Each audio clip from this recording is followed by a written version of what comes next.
Indian car buyers और SUVs का एक अनोखा अटूट रिश्ता है। इतना कि जब कब कार मैन्युफैक्चरर्स हमें एसयूवीज़ देते हैं, majority of the Indian car buyers SUVs prefer करके उस पूरे सेगमेंट को अप्रिशिएट करते हैं। इतना कि क्रॉसओवर एसयूवीज़ एक बहुत ही इंपॉर्टेंट सेगमेंट हो चुका है, लेकिन उन सब के बीच जब एक लेजेंडरी ट्रू ब्लू एसयूवी आती है इंडियन मार्केट में, तब सारे लोग उसे नोटिस करते हैं। और उसी के बीच अब आज हमारे पास है एक जीप ग्रैंड चेरोकी, जो इंडियन मार्केट में धमाकेदार प्राइसिंग और सेगमेंट में आ चुकी है। तो इस वीडियो में हम देखने वाले हैं कि जीप ग्रैंड चेरोकी जो 5th जनरेशन अवतार में इंडिया में कमबैक कर रही है, कितनी अच्छी है और किस सेगमेंट में कैसे परफॉर्म करने वाली है। तो दोस्तों, इस वीडियो को पूरा अंत तक देखिए और लाइक शेयर सब्सक्राइब ज़रूर कीजिएगा।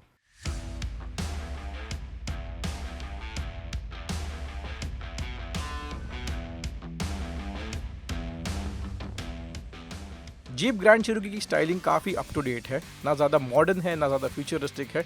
ये बहुत सही प्रोपोर्शनेट गाड़ी है और इसकी स्टाइलिंग इसके रोड प्रेजेंस को बहुत ज़्यादा एनहांस करती है और आपको देखकर लगता नहीं कि इसमें आपको 2000 सीसी का छोटा पेट्रोल इंजन मिलता है।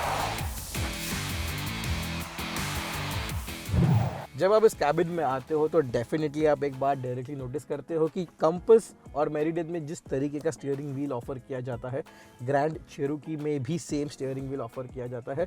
तो डेफिनेटली ये बात मुझे अच्छी नहीं लगी, क्योंकि ये गाड़ी काफ़ी हायर सेगमेंट की गाड़ी है। थोड़ी सी यूनिकनेस जो है वो अगर बरकरार रहती तो डेफिनेटली और बात बन जाती। लेकिन दोस्तों, अगर मैं यूनिकनेस की बात कर ही रहा हूँ तो मैं आपको एक बता दूँ कि इस कैबिन में एक बहुत ही खास यूनिक फीचर है। इस फ्रंट रो सीट्स को 1 नहीं, 2 नहीं, 3 नहीं, 4 डिजिटल स्क्रीन्स मिलते हैं। मैं आपको बताता हूँ कैसे। Instrument cluster all digital screen है, इंफोटेनमेंट भी एक ऑल डिजिटल स्क्रीन है। साथ ही साथ को पैसेंजर के लिए इंफोटेनमेंट के जो कंट्रोल्स है वो भी यहाँ पर नज़र आते हैं, यहाँ से ऑपरेट किया जा सकता है। टच स्क्रीन पैनल है ये। और चौथी स्क्रीन जो है वो है रियर व्यू मिरर की जगह पर, जहाँ पर पीछे लगे हुए कैमरा से लाइव फीड आपको यहाँ पर नज़र आती है। ऑफ कोर्स आप ये ऑन और ऑफ दोनों कर सकते हैं और इसे नॉर्मल मिरर की तरह भी यूज़ कर सकते हैं। ऑफ कोर्स ये कैबिन की जो ओवरऑल फिटिंग है वो काफ़ी टाइट और स्नग है। इसका ये मतलब है कि काफ़ी सारे जो कंट्रोल्स हैं वो नेचुरली आपके हाथ में पड़ जाते हैं। जैसे ये जो स्क्रीन है, इसके ऊपर एक बटन की लेयर्स है और नीचे एक कंट्रोल पैनल है। तो इससे आप गाड़ी का क्लाइमेट कंट्रोल और बाकी की सेटिंग्स भी आप चेंज कर सकते हैं और काफ़ी नेचुरली ये आपको मसल मेमोरी डेवलप हो जाती है। उसी के साथ साथ आपको गियर सिलेक्टर के लिए एक स्टिक नहीं बट डायल दिया है। उसी के बगल में आप देखेंगे तो डेफिनेटली मल्टी टेरेन मोड्स है, sand, mud, snow, automatic and sport mode. Regarding on what situation you are driving on, आप उस हिसाब से अपना टेरेन मोड सिलेक्ट कर सकते हैं। और अगर सेंटर कंसोल की मैं बात कर ही रहा हूँ दोस्तों, तो मैं आपको एक और बात बता दूँ कि इसका जो आर्म रेस्ट है इट इज़ रियली लार्ज, काफ़ी कंफर्टेबल है। दोनों पैसेंजर और ड्राइवर अपना आर्म यहाँ पर रेस्ट कर सकते हैं। और इसी के साथ साथ इसका जो स्टोरेज है वो काफ़ी ज़्यादा इंप्रेसिव है, क्योंकि ये मल्टी लेयर्ड है। सबसे पहले आपको एक कंपार्टमेंट मिलता है जो काफ़ी छोटा है, लेकिन उसके नीचे एक डीप कंपार्टमेंट है जहाँ पर आप काफ़ी ज़्यादा सामान रख सकते हैं। और overall door pockets, centre console के जो कप होल्डर्स है, उसी के साथ साथ यहाँ पर एक वायरलेस चार्जिंग पैड मिलता है और ग्लव बॉक्स। आप इन सारी चीज़ों को स्टोरेज के लिए यूज़ कर सकते हैं। और ओवरऑल क्वालिटी, प्लास्टिक की फिनिश वो काफ़ी बढ़िया है। डैशबोर्ड में जो इंसर्ट्स है, एल्यूमिनियम की जो यूज़ की गई है इन ओवरऑल कैबिन की स्टाइलिंग, ये भी काफ़ी एक ब्रिलियंट टच दिया गया है इन माय ऑनेस्ट ओपिनियन। वैसे इस कैबिन में काफ़ी ज़्यादा इंटरेस्टिंग फीचर्स भी है, जैसे कि आपको ये हीटेड स्टीयरिंग व्हील मिलता है। आपके जो दोनों विंग मिरर्स है वो भी हीटेड है। आपके जो दोनों को पैसेंजर और ड्राइवर सीट है ये कूल्ड और हीटेड दोनों है। तो डेफिनेटली काफ़ी सारी कंफर्ट की बातें ध्यान में रखकर ये कैबिन बनाया गया है। इस वजह से इसका जो ओवरऑल लेआउट है वो काफ़ी इजी है, एक्सेसिबल है और डार्क इंटीरियर्स होने के बावजूद भी काफ़ी पसंदीदा है ये।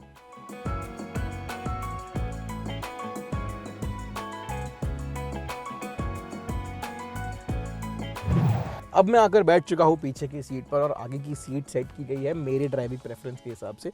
मेरी हाइट है 5.8 इंचेस और आप देख सकते हैं कि काफ़ी ज़्यादा लेग रूम ओपन अप हो चुकी है और हेड रूम भी काफ़ी ज़्यादा एडिक्वेट है। और दोस्तों, इसकी जो सीट है वो काफ़ी फर्म है, लाइकेबल है। लेकिन दिक्कत एक ही बात में है, इसकी जो फ्लोर है वो काफ़ी ऊँची है। जैसे कि आपका जो सीटिंग पोस्चर है वो नीज अप रहने वाला है। तो अब ये बात बोल नहीं सकते कि ये लंबी जर्नी के लिए बेटर होगा, या जब 3 पैसेंजर यहाँ पर बैठ जाएंगे तब कितने कंफर्टेबली बैठ सकेंगे। I do not think so कि ज़्यादा टाइम यहाँ पर आप स्पेंड कर सकते हो अगर आप 5 लोग कहीं जा रहे हो दूर। तो at best 4 people very comfortable, 5 people थोड़ी सी एडजस्टमेंट करनी पड़ सकती है आपको। पिछली सीट वाले पैसेंजर्स के लिए जीप ने 2 टाइप सी पोर्ट्स और 2 टाइप ए पोर्ट्स दिए हैं, और साथ ही साथ एक पावर सॉकेट है, और ये बहुत अच्छी बात है अगर आप अपना ज़्यादा समय पिछली वाली सीट पर और गाड़ी में ज़्यादा टाइम बिताते हो तो। One of the most loved feature of this SUV in my books is the boot space. आप देख सकते हैं कि सेकेंड रो सीट्स पूरी फ्लैट हो जाती है, और यहाँ पर जो एक कंपार्टमेंट करने के लिए एक रोल दिया जाता है वो भी रिमूवेबल है, और इससे आप बहुत ज़्यादा कार्गो स्टोरेज ओपन अप कर सकते हैं। तो ये जेन्युइनली काफ़ी प्रैक्टिकल फीचर लगा है मुझे, स्पेशली गिवन द फैक्ट कि ये काफ़ी प्रीमियम SUV है, उसमें इतनी प्रैक्टिकलिटी होना एक बहुत बड़ा एडवांटेज है। और साथ ही साथ अगर आप बूट में गौर से नोटिस करें तो यहाँ पर आपको एक पावर सॉकेट दिया है, और साथ ही साथ हुक पॉइंट्स दिए हैं ताकि अपना सामान आप अच्छे से बांध कर भी रख सके। तो kudos to Jeep for this move.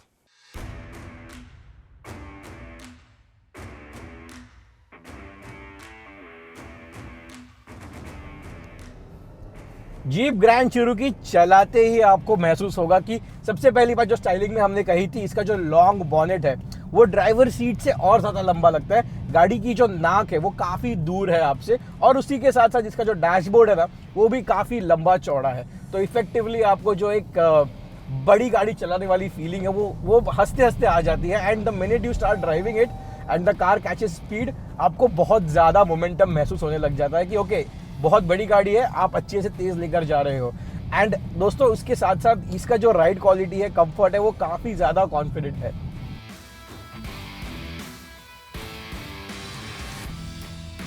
जैसे कि मैंने पहले कहा कि ये गाड़ी काफ़ी बड़ी है चलाने के लिए और काफ़ी कॉन्फिडेंट है, आपको एक कैप्टन वाली फीलिंग देती है, लेकिन उसी के साथ साथ दोस्तों इसके काफ़ी ड्रॉबैक्स भी है। सबसे पहले बताओ तो आपका काफ़ी लिमिटेड व्यू मिलता है आपको। ऑफ कोर्स आप अपनी सीट की हाइट ऊंची कर सकते हैं, इलेक्ट्रॉनिकली एडजस्टेबल है वो, लेकिन उसके साथ साथ आपका हेडरूम कॉम्प्रोमाइज़ हो जाएगा। और साथ में दोस्तों इसके जो विंग मिरर्स है गाड़ी के, वो इतने बड़े हैं कि वो खुद ब्लाइंड स्पॉट क्रिएट करते हैं। एंड आई थिंक ये डिज़ाइन सूटेबल नहीं है इंडियन कंडीशंस के लिए, क्योंकि हमारे ट्रैफिक जैम्स में बहुत सारे मोटरसाइकिलिस्ट और पेडेस्ट्रियन आते जाते रहते हैं रास्तों के बीच में, तो ये काफ़ी रिस्की बिजनेस हो जाता है। ऑफ कोर्स इसमें काफ़ी सेफ्टी फीचर्स भी है, जैसे कि ब्लाइंड स्पॉट मॉनिटरिंग, वो भी आपको हेल्प करेगा। लेकिन आई थिंक अगर इसका डिज़ाइन थोड़ा बेटर होता, वेल सूटेड होता हमारे कंडीशंस के लिए, तो और भी ज़्यादा अच्छा होता। और ओवरऑल जो विड्थ स्पैन है इस गाड़ी का वो भी काफ़ी चौड़ा है। इस वजह से आपका जो लेफ्ट विंग मिरर है वो आपके नज़र में नहीं आता। You have to personally like voluntarily look towards the left, वो इतना दूर देखना पड़ता है, जिसकी वजह से डिस्ट्रैक्शंस तो हो सकती है। तो overall I would say it is not a design flaw, क्योंकि उसका एक रेमेडी आपके पास है। आपके पास जो पीछे कैमरा लगा हुआ है स्पॉइलर के पास, उसकी फीड आप इंफोटेनमेंट सिस्टम पर ले सकते हैं, और उसी के साथ साथ इसे एक रियर व्यू मिरर की तरह यूज़ कर सकते हैं। हैंडलिंग की बात करने से पहले मैं आपको इस गाड़ी की सेफ्टी फीचर्स के बारे में ज़रा सा बता दूं। जीप ग्रैंड चिरोकी में आपको लेवल 2 ADAS फीचर्स मिलते हैं, और लेवल 2 ADAS फीचर के साथ आपको मिलता है लेन मैनेजमेंट सिस्टम। और लेन मैनेजमेंट सिस्टम इस गाड़ी का थोड़ा सा इंट्रूसिव है, और ये काफ़ी डिस्ट्रैक्टिव लग सकता है आपको अगर आपको इसकी आदत ना हो। और इसी के साथ आपको इस गाड़ी में मिलते हैं 8 एयरबैग, और साथ ही साथ फ्रंट पार्किंग सेंसर, जो काफ़ी यूज़फुल आते हैं जब ऐसी बड़ी गाड़ी आप टाइट सिचुएशन में से निकाल रहे हो तो। और अगर अब इसके हैंडलिंग की बात की जाए दोस्तों, तो डेफिनेटली इट्स अ जीप। काफ़ी प्लांटेड चलती है, काफ़ी ज़्यादा कॉन्फिडेंस इंस्पायरिंग है। इसका जो स्टीयरिंग रिस्पॉन्स है वो भी बहुत ही बेहतरीन है। Definitely it is one of the class leading ride qualities also. आपके व्हील साइज़ जो है वो भी काफ़ी बड़े हैं, और लो प्रोफाइल टायर लगे हुए हैं उस पर। उस हिसाब से ये गाड़ी बहुत ही अच्छी हैंडल करती है on end of the road.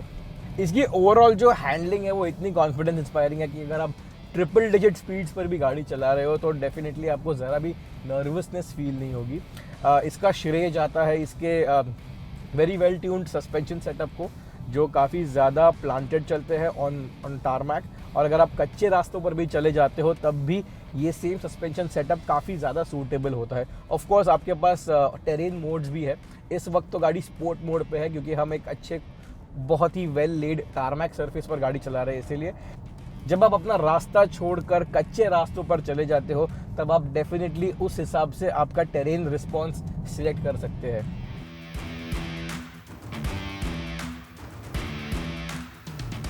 अगर इसके इंजन की बात करें तो इसका इंजन का रिस्पॉन्स बहुत ही क्रिस्प है। हमने वीडियो में पहले बताया कि ये एक छोटा इंजन है, 2000 सीसी का इनलाइन 4 टर्बो पेट्रोल इंजन, और ये मेटेड है एक 8 स्पीड गियरबॉक्स को। पावर आउटपुट जैसे हमने पहले बताया लगभग 270 हॉर्स पावर और 400 न्यूटन मीटर ऑफ टॉर्क। ये सुनकर बहुत ही कम लगे आपको, लेकिन दोस्तों इन रियल वर्ल्ड ये बहुत ही सफिशिएंट होता है। स्पेशली इतनी बड़ी चौड़ी गाड़ी के लिए ये महसूस नहीं करा था ये गाड़ी इतनी भारी है और इतनी बड़ी है। इसका जो ओवरऑल रिस्पॉन्स है वो काफ़ी क्रिस्प है और आप काफ़ी एंगेज्ड रहते हो जब आप ये गाड़ी चलाते हो। स्पेशली जब स्पोर्ट मोड में डाल दो तो इसका रिस्पॉन्स बहुत ही अच्छा हो जाता है। हालांकि इसके इंजन का रिस्पॉन्स काफ़ी क्रिस्प है, लेकिन इसका जो 8 स्पीड गियरबॉक्स है उसके बारे में हम सेम नहीं कह सकते। इसका एक ही रीज़न है क्योंकि इसकी जो शिफ्ट क्वालिटी है वो इतनी कुछ बेहतरीन नहीं है। Honestly in my first experience, मैंने आज ये गाड़ी पहली बार चलाई है, इसका जो गियर शिफ्ट क्वालिटी है वो जीप कंपस या फिर जीप मेरिडियन जितना अच्छा नहीं है। As a matter of fact जो जीप की गाड़ियाँ इस गाड़ी से काफ़ी अफोर्डेबल है, उसकी गियर शिफ्ट की quality is better than this car. ये गियरबॉक्स कनेक्टेड है एक ऑल व्हील ड्राइव सिस्टम को। इसका ये मतलब है कि आपको एक ट्रांसफ़र केस नहीं मिलता, लेकिन बेसिकली एक ऑल व्हील ड्राइव सेटअप मिलता है। आपकी पावर चारों व्हील्स पे जाती है अकॉर्डिंग टू द सेंसर। जो गाड़ी को लगता है कि किस व्हील पे ज़्यादा ट्रैक्शन होना चाहिए या कौन सा व्हील स्लिप कर रहा है, उस हिसाब से basically it's a very similar setup जो हम कंपस और मेरिडियन में देखते हैं, लेकिन ये थोड़ा ज़्यादा एडवांस्ड है। वैसे ऑफ रोडर्स को ये बात शायद पसंद ना आ जाए क्योंकि इसे एक ऑल व्हील ड्राइव सिस्टम मिलता है। जो जीप व्रैंगलर है, जो एक hard core true blue off roader है, उसे एक ट्रांसफ़र केस मिलता है। सो आई थिंक अगर आपको एक ऑफ रोडिंग गाड़ी चाहिए तो definitely Wrangler is your choice.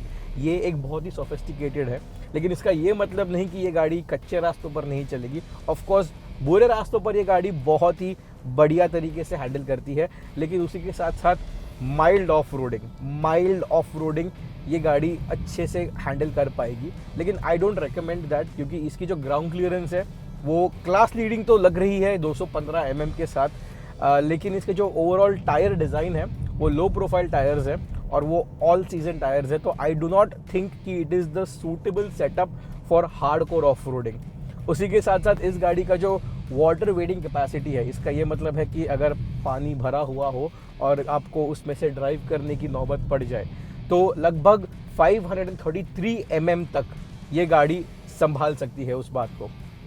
आखिर में मैं बात करना चाहूँगा इस गाड़ी के ब्रेक्स की। As a matter of fact ये आपको लगे कि ये नंबर्स पढ़कर ये स्लो गाड़ी है, बट ये इतनी भी स्लो गाड़ी नहीं है। It is relatively a powerful car and powerful गाड़ी को पावरफुल ब्रेक्स होना ज़रूरी है।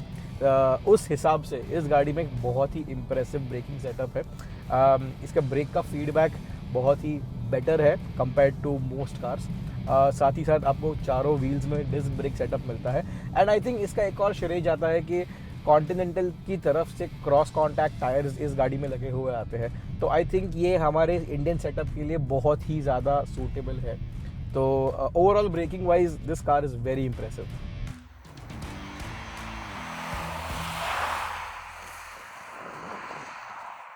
अब बात करते हैं जीप ग्रैंड चेरोकी की प्राइसिंग की। 77.5 लाख रुपीज़ एक शोरूम, जो काफ़ी इंप्रेसिव प्राइस है। लगभग ऑन रोड आते आते इस गाड़ी की प्राइस हो जाती है लगभग 92-93 लाख रुपीज़। लेकिन दोस्तों सबसे बड़ी बात है ये कम्पीट करती है ऐसे सेगमेंट में जहाँ पर लग्जरी कार्स आपको नज़र आती है, जैसे कि मर्सिडीज़ बेंज की GLE जो लगभग शुरू होती है 85 लाख रुपीज़ से, ऑडी Q7 जिसका एडवांटेज है कि वो एक 7 सीटर SUV है, और सबसे करीब 77.9 लाख रुपीज़ एक शोरूम प्राइस के साथ BMW X5 इस गाड़ी के बहुत ही नज़दीक आ जाती है इन टर्म्स ऑफ प्राइसिंग। तो यहीं पर जीप ग्रैंड चेरोकी की दूसरी एडवांटेज है। ऑफ कोर्स सबसे पहली एडवांटेज है कि आप इसे रगेडली यूज़ कर सकते हैं क्योंकि ये व्हीकल एक ब्रूटल यूज़ के लिए बनी है, ना कि लग्जरी व्हीकल्स की तरह नाजुक है। और दूसरी जो एडवांटेज है क्योंकि जीप इसे मेजॉरिटी लोकलाइज करने वाला है आगे जाकर, और already most of the parts localise हो चुके हैं। इस वजह से हम अज्यूम कर रहे हैं कि इसकी जो ओवरऑल ओनरशिप एक्सपीरियंस है वो काफ़ी अफोर्डेबल और ईजी होने वाली है। और इस वजह से हमें लगता है कि जीप ग्रैंड चेरोकी एक ऐप चॉइस हो सकती है करंट फॉर्च्यूनर ओनर्स के लिए, अगर वो अपग्रेड करना चाहते हो तो। ऑफकोर्स हम ये बात मानते हैं कि फॉर्च्यूनर एक बहुत ही पोटेंट ऑफ रोड व्हीकल है, लेकिन majority of the Fortuner buyers उसको 2 व्हील ड्राइव वेरिएंट में लेते हैं और उसे यूज़ करते हैं शहर के कंडीशंस में और हाईवेज पर। बेसिकली इन दो कंडीशंस में जहाँ पर जीप ग्रैंड चेरोकी बहुत ज़्यादा आउट परफॉर्म कर सकती है। इसलिए उन फॉर्च्यूनर ओनर्स की अगली गाड़ी हो सकती है जीप ग्रैंड चेरोकी, जो प्रीमियम भी हो पर नाजुक बिल्कुल ना हो, और साथ ही साथ लो मेंटेनेंस भी ऑफर करे। और इस वजह से जीप ग्रैंड चेरोकी की प्रैक्टिकलिटी और सिंप्लिसिटी और ऑनेस्टी काफ़ी निखर कर नज़र आती है। और अगर आप मार्केट में हो ये गाड़ी ऑप्ट करने के लिए, तो डेफिनेटली बेझिझक इस गाड़ी को आप परचेस कर सकते हैं।